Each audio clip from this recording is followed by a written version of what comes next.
Halo teman-teman, selamat datang di perjalanan seru tentang dinamika.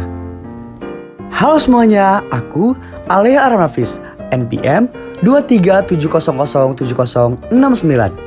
Halo, perkenalkan nama saya Alpian Akmal, NPM saya 237007072. Perkenalkan, nama saya Deran Yaji Putra Nurmansyah dengan nomor NPM 237007067. Halo guys, saya Muhammad Zahabi Ramdhani dengan nomor NPM 237007070. Kalian tahu apa itu dinamika? Pernahkah Anda berpikir mengapa kita bisa begitu mudah berjalan di atas keramik yang kering, tetapi akan begitu kesulitan jika lantai tersebut berubah menjadi basah? Mengapa kaki kita terasa lebih sakit manakala menendang batu besar daripada ketika menendang batu kerikil?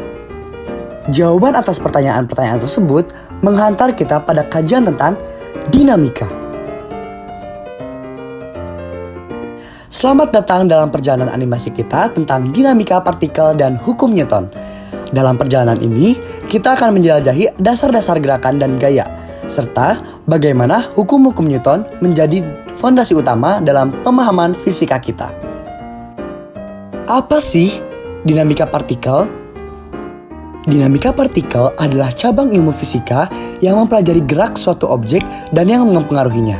Pada intinya, ini adalah cara kita memahami bagaimana dan mengapa benda-benda bergerak seperti yang mereka lakukan. Selanjutnya, kita akan membahas mengenai hukum-hukum Newton. Mari kita mulai dengan landasan utama. Hukum Newton pertama, atau yang sering kita kenal sebagai hukum inersia, ini adalah konsep yang merinci mengapa benda tetap diam atau bergerak dengan kecepatan konstan, kecuali ada gaya yang bekerja padanya. Pada video di samping adalah contoh dari inersia. Hukum pertama atau inersia menyatakan benda yang awalnya diam akan tetap diam dan benda yang sedang bergerak akan tetap bergerak kecuali jika ada gaya lain yang mempengaruhinya. Jadi, apa sih itu hukum inersia? Inersia adalah sifat dasar objek untuk mempertahankan keadaannya, baik itu diam atau bergerak dengan kecepatan konstan, kecuali ada intervensi gaya eksternal. Dilanjut hukum Newton kedua, F sama dengan massa dikali A percepatan, gaya dan percepatan. Hukum kedua Newton menyatakan hubungan antara gaya dan perubahan keadaan gerak secara kuantitatif. Newton menyebutkan bahwa kecepatan perubahan kuantitas gerak suatu partikel sama dengan resultan gaya yang bekerja pada partikel tersebut. Yang terakhir, ada hukum Newton ketiga, aksi dan reaksi. Hukum Newton ketiga ini mengatakan bahwa setiap tindakan memiliki reaksi sebanding dan berlawanan. Setiap gaya mekanik selalu muncul berpasangan. Yang satu disebut aksi dan yang lain disebut reaksi. Sedemikian rupa hingga aksi sama dengan min reaksi. Bayangkan melompat dari perahu ke laut. Tindakan melompat itu akan menyebabkan perahu bergerak sedikit ke belakang. Itu reaksi yang setara. Nah, ini merupakan contoh dari hukum Newton ketiga. Gaya dan interaksinya. Gaya atau force dalam bahasa sehari-hari berarti dorongan atau tarikan. Konsep gaya memberikan gambaran kuantitatif tentang interaksi antara dua benda atau antara benda dengan lingkungannya. Tarikan atau dorongan tersebut dapat melalui suatu kontak langsung atau melalui suatu jarak tertentu dan tak bersentuhan. Gaya. Gaya adalah besaran vektor. Karena itu mempunyai besaran dan arah serta memenuhi aturan-aturan operasi vektor. Satuan untuk gaya adalah Newton dan disingkat dengan N. Ada beberapa jenis gaya, diantaranya yang pertama, gaya berat.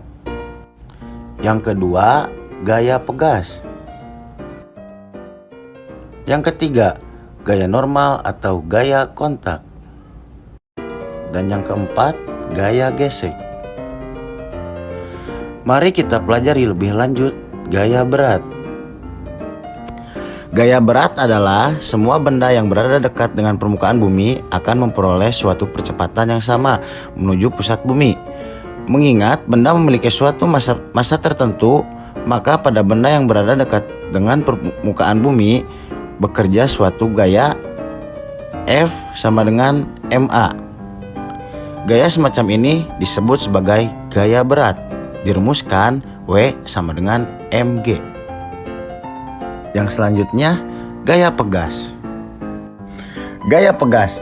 Sebuah pegas ideal bila diregangkan atau ditekan akan memberikan gaya yang sebanding dengan besar perubahan panjang pegas, namun arahnya berlawanan dengan arah perubahan panjang.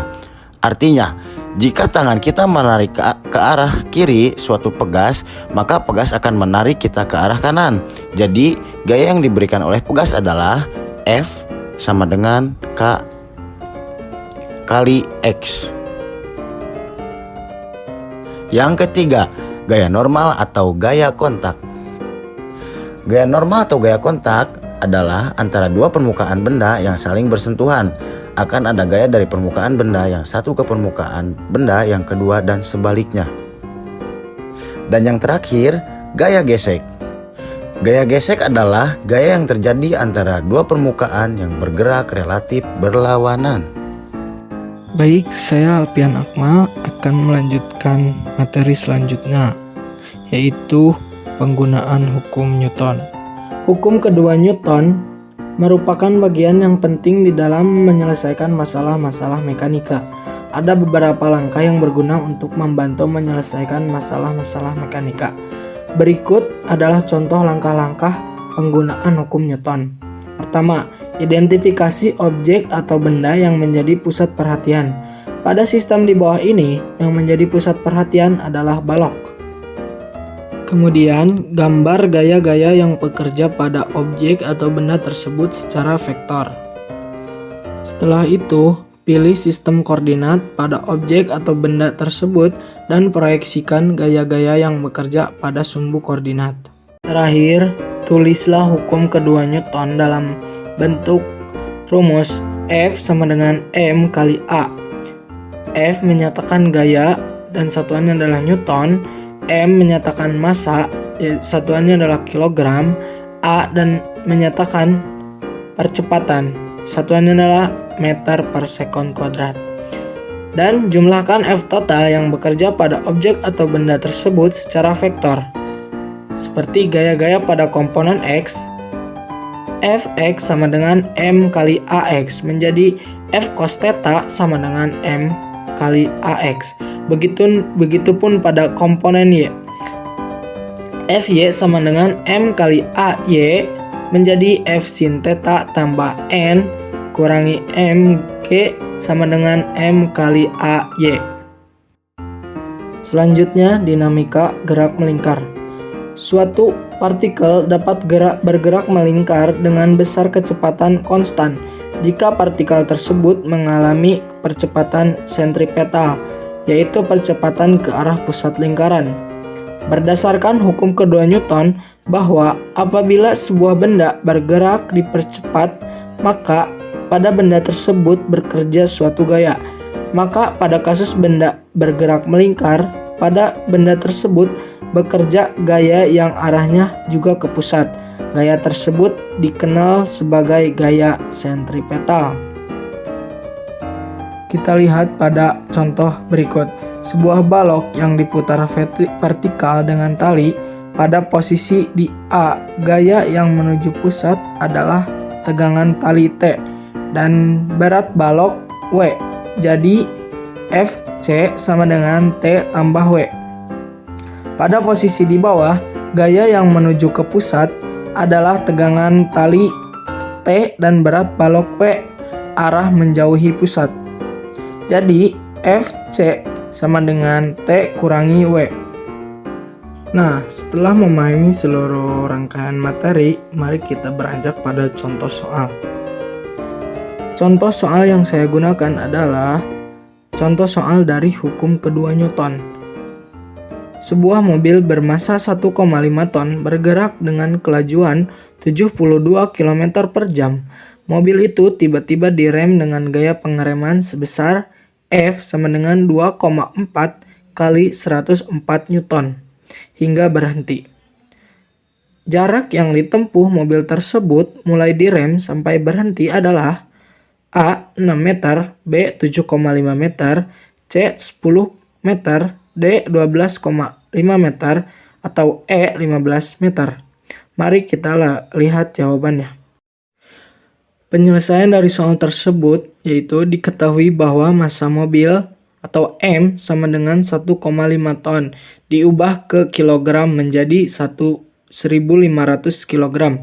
Kecepatan awal atau V0 sama dengan 72 km per jam diubah ke meter per second menjadi 20 meter per second.